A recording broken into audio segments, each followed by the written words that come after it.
починатиот 32 годишен Ведат Адеми, пред да дојдам тука, да изразам сочувство, го прочитав извештајот што беше подготвен од Државниот републички санитарен инспекторат и во него може да се констатира многу лесно дека веќе има предуслови, да речем, за да се разреши директорот на Општата болница во Куманово и пред да излезам од Министерство, веќе директорот е разрешен од таа позиција.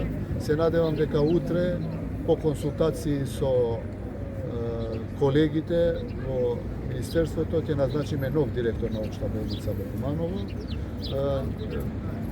Целата документација сега треба професионалниот тим кој што е направен од Министерството за здравство да дојдат и да ги разгледаат сите документи уште еднаш и потоа сите ќе бидат предадени во обвинителство. Се надевам дека судството ќе донесе правична одлука доколку постои лекарска грешка. Меѓутоа треба да бидеме свесни дека и тие што водиме институции, па и тие што лекуваме пациенти, доколку има некакви пропусти, мора да се одговара.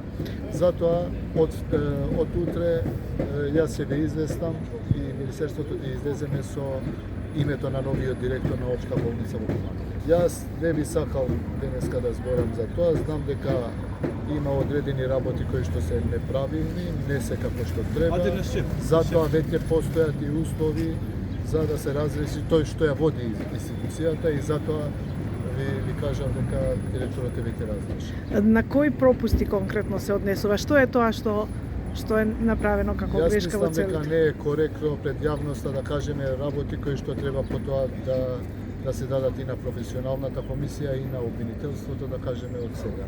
Меѓутоа мислам дека веќе постојат индиции дека тој што е организира работата во болницата требало да внимава и да не се случува така. Знае вашиот коалициски партнер за смената на директорот со оглед што дека е партиско решение? Секако, нон-стоп сме во координација, така да секако дека каде што има грешки, едни на други бараме да има одредени промени и ги правиме.